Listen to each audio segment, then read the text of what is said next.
मुफ्ती मोहम्मद इस्माइल साहब के ऊपर कार्रवाई करना चाहिए, तो हम इसको बर्दाश्त नहीं करेंगे। मुफ्ती मोहम्मद इस्माइल साहब इसलिए बौखला गए हैं।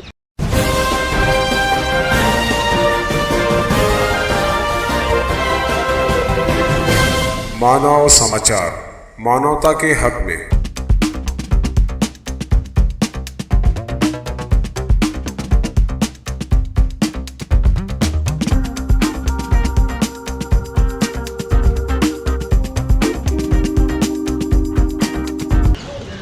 और हमारा जो निवेदन जो डीवाईएसपी मैडम को हमने जो दिया है, वो निवेदन ऐसा है कि 4 रोज़ पहले एक सोशल मीडिया के ऊपर जो कुछ कमेंट की गई थी, कुछ चैटिंग की गई थी, जबकि उसमें स्थानीय आमदार साहब का नाम भी नहीं था। जो वो लक़ब लगाते हैं, दारुल उलूम देवबंद, मुफ्ती मोहम्मद इस्माइल, सदर जमीयतुल उलमा, ईदगाह के इमाम, जामा मस्जिद के इमाम, ऐसा कुछ लिखा हुआ नहीं था वो चैटिंग में। उसमें सिर्फ लिखा था 4 लाइन, उसके अंदर आमदार लिखा था। तो उस वजह से मुफ्ती मोहम्मद इस्माइल कासमी साहब ने अंसारी आमिर मलिक को फ़ोन लगाकर जो गालियां दी है, वो गाली मैं यहाँ पर रिपीट नहीं कर सकता हूँ। इस बात से अंदाज़ा होता है कि मुफ्ती इस्माइल साहब की ज़हनियत क्या है, औरतों के बारे में, माँओं के बारे में, बहनों के बारे में, किसी की बेटी के बारे में क्या ज़हनियत है, ये शहर देख रहा है और सुन भी रहा है। जो ऑडियो क्लिप वायरल हुई है सोशल मीडिया के ऊपर। बहरहाल आमिर मलिक के ऊपर पुलिस ने कार्रवाई की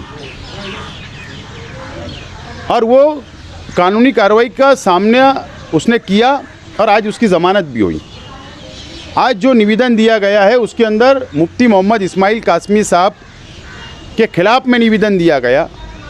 उसमें ये डिमांड की गई कि मुफ्ती मोहम्मद इस्माइल कासमी साहब ने दिन, तारीख, टाइम और इस मोबाइल नंबर से अंसारी आमिर मलिक को माँ पर से गालियाँ दी है, धमकी दी है, उठा लेने की धमकी दी है, किडनैप करने की धमकी दी गई है और उसकी जान को ख़तरा है उनके कार्यकर्ताओं से और मुफ्ती मोहम्मद इस्माइल कासमी साहब की तरफ से। इसके लिए पुलिस ने इमीडिएट मुफ्ती मोहम्मद इस्माइल साहब के ऊपर कार्रवाई करना चाहिए। जो भी कानूनी कार्रवाई हो वो होना चाहिए, ये निवेदन के अंदर लिखा है। और मैंने इससे पहले भी कहा कि हम लोग जलसे के अंदर भी कहा कि हम लोग कुछ ऐसा बुज़दिली वाला काम नहीं करते कि पुलिस स्टेशन में जाओ, धरना दे दो, आंदोलन करो, दबाव डालो। हमको तो ऐसा कहा गया, लेकिन अगर हम लोग तकरार देने पर आए, अगर हम लोग पुलिस स्टेशन में रोज़ाना की कंप्लेन करने के ऊपर आ गए, तो ये मुफ्ती मोहम्मद इस्माइल के चाहने वाले आज़ाद व्हाट्सएप ग्रुप, कायदे सालर WhatsApp group, Malegaon Indian, Congress मुक्त, लाइफलाइन ग्रुप, ऐसे बहुत सारे जो ग्रुप शहर में चलते हैं, मुफ्ती इस्माइल साहब के चाहने वाले हमारे परिवार के, हमारे पार्टी के, हमारे चाहने वालों के ख़िलाफ़ में जातियात के ऊपर लिखते हैं। ये पूरी फहरिस्त हम दे रहे हैं। इन लोगों के ऊपर भी फिर कार्रवाई होना चाहिए, इन लोगों के ऊपर भी एफआईआर होना चाहिए। अगर पुलिस ने दबाव में अगर काम करी, कानून सब के लिए एक है। कोई गृह मंत्री हो, मंत्री हो, मुख्यमंत्री हो, वज़ीर आज़म हो या एक आम इंसान हो, कानून सब के लिए एक जैसा है। कोई भेदभाव कानून के अंदर नहीं किया गया है। अगर इन्होंने, पुलिस डिपार्टमेंट ने कार्रवाई नहीं की, एक तरफा पुलिस डिपार्टमेंट ने अगर कार्रवाई की और अगर हमारे लोगों को दबाने की कोशिश की, तो हम इसको बर्दाश्त नहीं करेंगे।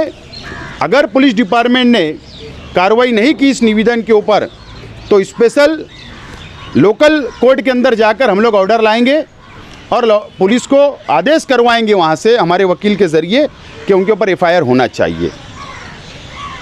एक बात, असल में मुफ्ती मोहम्मद इस्माइल साहब इसलिए बौखला गए हैं, इसलिए अनाप शनाप बकना शुरू किया है उन्होंने कि इन 15-16 महीनों के अंदर मुफ्ती इस्माइल साहब पूरी तरीके से नाकाम हो चुके हैं।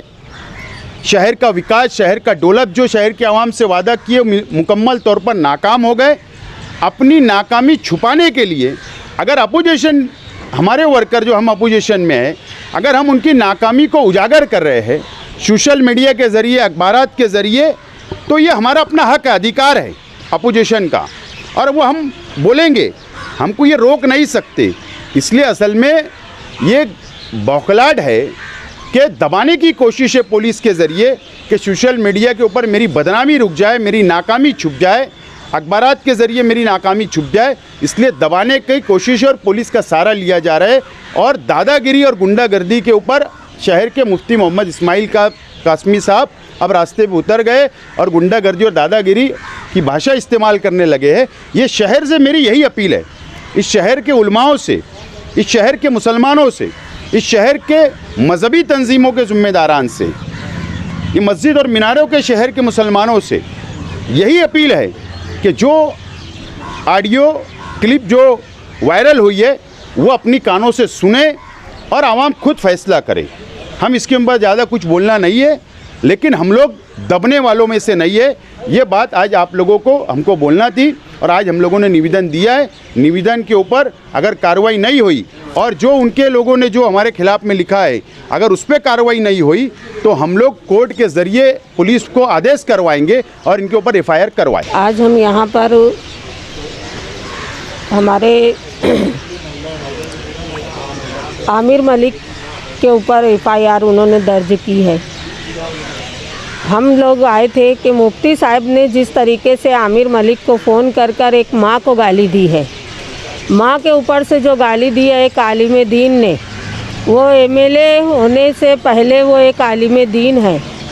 हमें इस बात है कि एक आलिम दीन अगर पूरी दुनिया की माँ बहन अगर इतनी ज़ोर शोर के साथ अगर एक माँ की गाली देता है, वो उसकी कंप्लेंट दर्ज करने के लिए हम लोग यहाँ पर आए थे। हमने मुतालबा किया कि इस तरीके की हरकत जो उनके जो उनके सब चट्टू पट्टू भी जिस तरीके की नाजेबा कलमात व्हाट्सएप के ज़रिए हम लोगों के लिए जो नवाजते हैं, आसिफ की माँ, आसिफ शेख की माँ, आसिफ शेख के वालिद के बारे में, कांग्रेस पार्टी के बारे में, कांग्रेस पार्टी के सभी नगर सेवक के बारे में, जिस तरीके के उनके सब जो पिट्टू लोग जो जिस तरीके की व्हाट्सएप पर बातें लिखते हैं, ज़ातियात पर लिखते हैं, तो ये ज़ातियात पर लिखना बंद होना चाहिए। हमारी तरफ से कभी ऐसी कोई हमारे लिखने वाले ऐसी कोई गलतियां नहीं करते हैं। ये गलती अगर छोटी सी अगर इनसे हुई है तो उसके लिए उन्होंने कंप्लेन दी है। उसके बाद हमारे माजी आमदार आसिफ शेख ने सभी लोगों को, पूरे ग्रुप को बुलाकर ये वार्निंग दी है कि ज़ातियात पर या ऐसी कोई नाजेबा कलमात अपनी तरफ से नहीं होना चाहिए। ऐसा माजी आमदार ने, आसिफ शेख ने ये बात कल ही हमारी मीटिंग लेकर उन्होंने सबको समझा दिया है।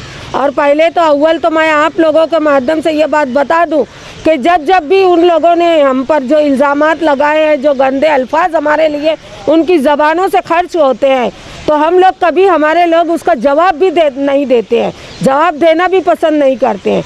लेकिन उन लोगों के हौसले बुलंद होते जा रहे हैं। अब देखिए आप लोग, लीडर का ये हाल है कि एक माँ बहन की गाली देता है, एक इतना बड़ा शहर का जिम्मेदार इंसान, एक आलिम दीन हमारे, अगर ये इस तरीके की माँ बहन की गाली देता है, ये कहाँ तक आप लोगों को ठीक लगता है? उसके लिए हम लोग यहाँ पर कंप्लेन देने आए थे। ये सारी चीज़ों पर पुलिस प्रशासन ने ब्रेक लगाना चाहिए। उसके बाद अभी हम सोचेंगे, हमारे माजी आमदार आसिफ शेख है, हमारे शेख रशीद साहब है, वो जैसा निर्णय लेंगे हम उस तरीके का आगे कार्रवाई करें। शाम में, जुमा के दिन शाम में 5:53 पे मैंने एक कमेंट किया था जिसमें मैंने उनका नाम भी नहीं लिया था, ना मालेगांव का आमदार बोला, मैंने सिर्फ आमदार बोला था। और 6:12 पे उनका पहला फ़ोन आया मुझे और उन्होंने पूछा मेरे से कि आमिर मलिक बोल रहे हैं। मैं बोला हाँ।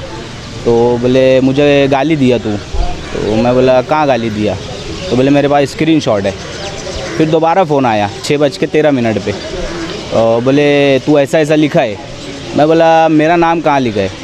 मैं सिर्फ इतना बोला और वो मेरे को वहाँ पे से गाली दिए। मैं बोला गाली मत दो।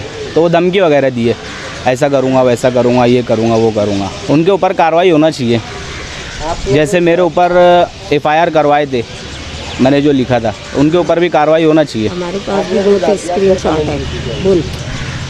नहीं, ज़ातियात पर तो मैंने उनका नाम लेकर कुछ नहीं लिखा था और ना मालेगांव का आमदार लिखा, मैंने सिर्फ आमदार लिखा। और इसके अलावा आसिफ साहब के ताल्लुक से, रशीद साहब के ताल्लुक से, मैडम के ताल्लुक से बहुत सारे स्क्रीनशॉट है हमारे पास। वो भी माजी आमदार लिखते, हमने आमदार लिखा। तो ऐसा कोई ज़ातियात, मैंने उनको पर्सनल अटैक नहीं किया था, लेकिन उन्होंने फ़ोन करके मुझे गाली दी वहाँ पे से।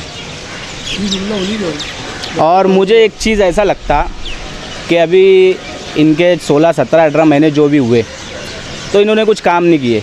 तो आगे के जो पीरियड है, तो वो पीरियड में कोई भी अपोजिट पार्टी का इनके खिलाफ़ में कुछ बोले ना, कुछ लिखे ना, इसके लिए वो फ़ोन करके गाली दे रहे और कंप्लेन वगैरह कर रहे, दबाव बनाने की कोशिश कर रहे। इससे क्या लगता है आपको? मतलब आपके मन में कोई डर या खौफ, मतलब आपके साथ नहीं, डरने की कोई बात नहीं है ना उसके अंदर। आपके ऊपर कोई अटैक भी हो सकता है या फिर? हाँ, वो धमकी उमकी दी है तो जान का खतरा तो है ना मेरी। हमने वो भी डिमांड किया कि यार अगर कुछ हुआ मुझे तो जिम्मेदार वही रहेंगे। आपने क्या पुलिस प्रोटेक्शन वगैरह मांगा है? नहीं, अभी तो ऐसा कुछ नहीं है। अगर लेटर में लिखा है सिर्फ हमने कि अगर कुछ हुआ तो जिम्मेदार वही रहेंगे।